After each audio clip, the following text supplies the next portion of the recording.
ये क्वेश्चन आपको दिया था करने के लिए, इसमें I1 से I4 तक के मान को ज्ञात करना था। तो I1, I2, I3, I4 ये इन ब्रांचेस में करेंट्स है, ये दिया हुआ था आपको, और साथ ही साथ वोल्टेज V0 भी दिया हुआ था, जो कि सर्किट में आपको इनकी वैल्यूज़ निकालना था। तो हमें इसे नोडल एनालिसिस से करना है।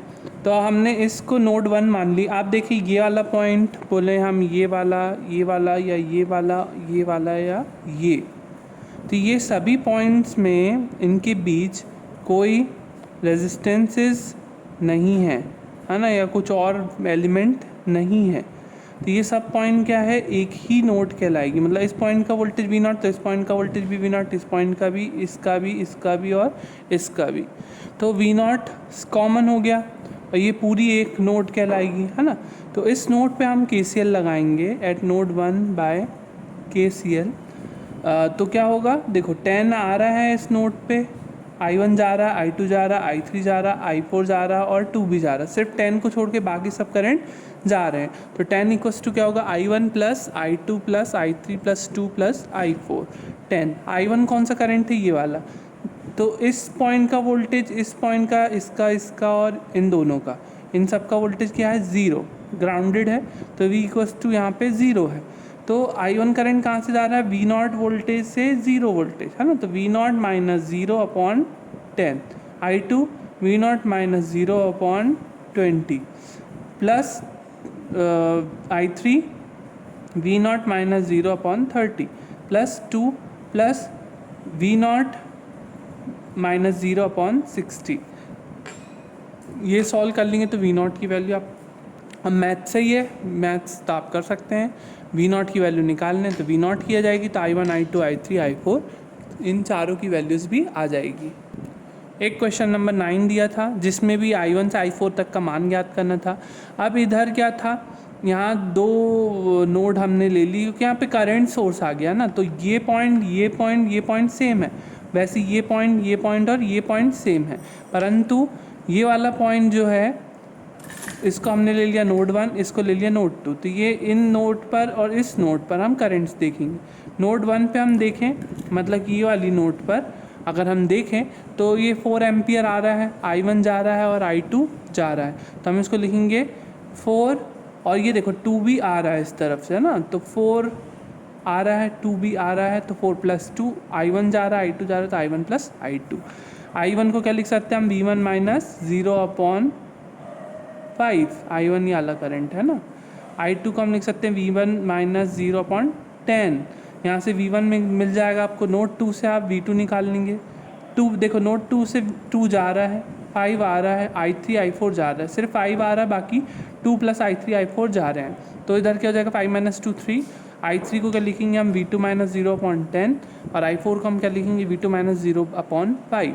V2 की वैल्यू यहाँ से आ जाएगी और V1 की वैल्यू आ चुकी है।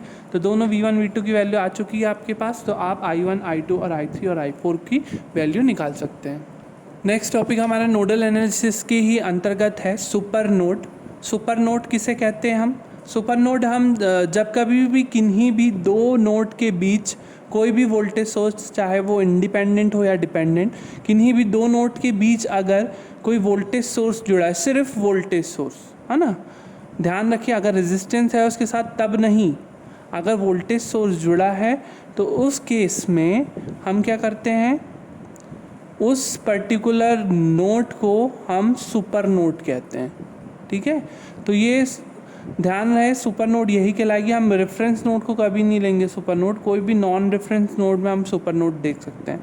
हो सकता था ये वोल्टेज यहाँ कनेक्टेड हो सकता है, ये वोल्टेज यहाँ हो सकता है, ये वोल्टेज ये वाले पॉइंट में यहाँ हो सकता है, ये कहीं भी कनेक्टेड हो सकता है।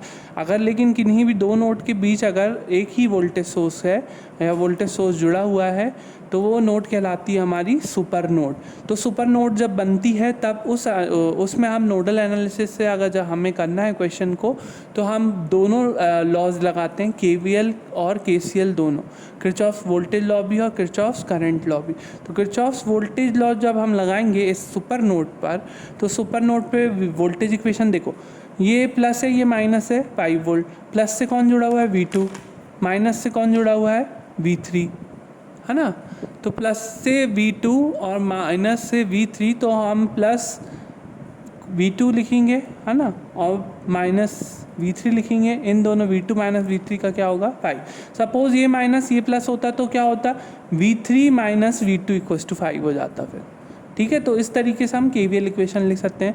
अब इसी में हम अगर सुपर नोड में हम KCL लगाते हैं तो देखो KCL में क्या लिखेंगे, incoming current equals to outgoing current के इन दोनों का समेशन, है ना।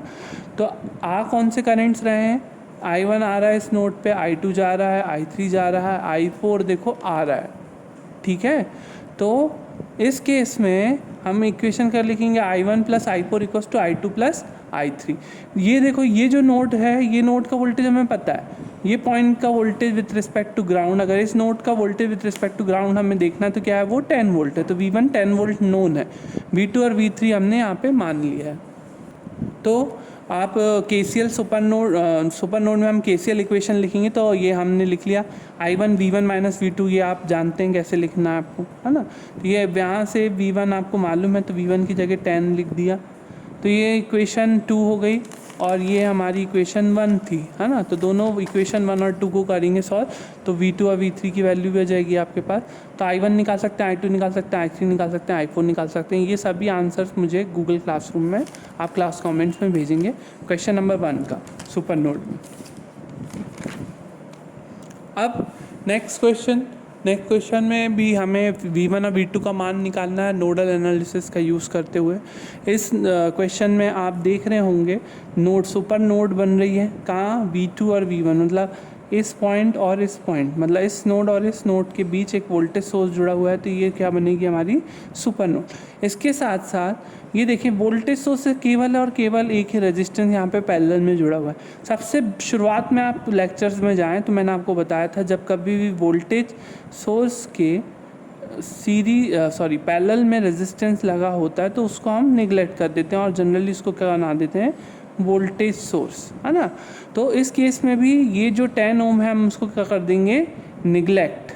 इस 10 ओम को हम निगलेक्ट कर देंगे तो 10 ओम हट जाएगा यहाँ से। अब ये सुपर नोड है हमारी, इस पर हम KVL KCL दोनों लगाएंगे। KCL लगाने के लिए करंट हमें देना पड़ेगा, ये इस ब्रांच का करंट पता है, इस ब्रांच का पता है, परंतु ये और ये का नहीं पता, तो हमें I1 I2 ले लिए, इसको हमने ले लिया डिफरेंस नोड। तो अब इसमें हम सुपर नोड के द्वारा KVL लगाएं तो देखो V1 माइनस से जुड़ा हुआ है, V2 प्लस से जुड़ा हुआ है, तो हम क्या लिखेंगे, V2 प्लस से है तो V2 minus V1 equals to 2, यानी minus V1 plus V2 equals to 2। तो ये हमारी इक्वेशन 1 हो गई। इसी में हम KCL भी लगाएंगे, किरचॉफ्स करंट लॉ जब हम लगाएंगे तो यहाँ पर देख सकते हैं हम 2 जो है आ रहा है सुपर नोड पर, I1 जा रहा है, I2 जा रहा है और 7 भी जा रहा है, तो 2 equals to I1 plus I2 plus 7। 2 equals to I1 कहाँ से कहाँ जा रहा है, देखो इस V1 से डिफरेंस नोड, तो V1 माइनस 0/2, I2 को क्या लिखेंगे हम, V2 माइनस 0/4 और प्लस 7। इक्वेशन 1 और यहाँ से एक इक्वेशन 2 मिलेगी आपको, है ना। तो इक्वेशन 1 और इक्वेशन 2 का आप सॉल्व करें तो आपको V1 और V2 का मान पता चल जाएगा, और इस V1 V2 का मान कितना आ रहा है ये आपको वो क्लासरूम में मुझे भेजना है। क्वेश्चन नंबर 3 ये आपके लिए है, आपको करना है क्वेश्चन। इस क्वेश्चन में वोल्टेज V और I का मान ज्ञात करना है नोडल एनालिसिस की हेल्प से। V वोल्टेज कौन सा है, इसके क्रॉस, है ना, और I करंट कौन सा है, इस पर्टिकुलर, इसको हम कैपिटल I कर देते हैं, है ना। तो ये इस कैपिटल I की वैल्यू को और इस V की वैल्यू को निकालना है नोडल एनालिसिस का यूज़ करते हुए। तो ये क्वेश्चन आपको करना है और इसका आंसर मुझे आपको गूगल क्लासरूम में भेजना है। ये है क्वेश्चन नंबर 4। इस क्वेश्चन नंबर 4 में भी ब्रांच करंट्स का मान निकालना है।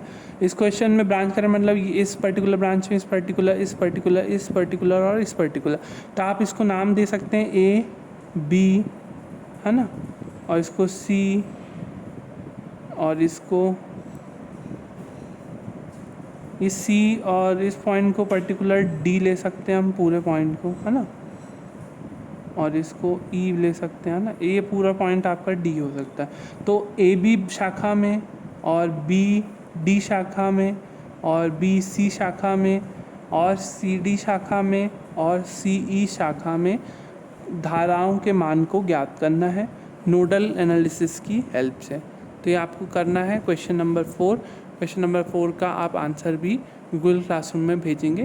कुछ बच्चे क्वेश्चंस नहीं कर रहे हैं, ध्यान रहे क्वेश्चंस आप नहीं करेंगे, वो मैं देख रहा हूँ कौन कर रहा है कौन नहीं, तो ध्यान से आपको करना है।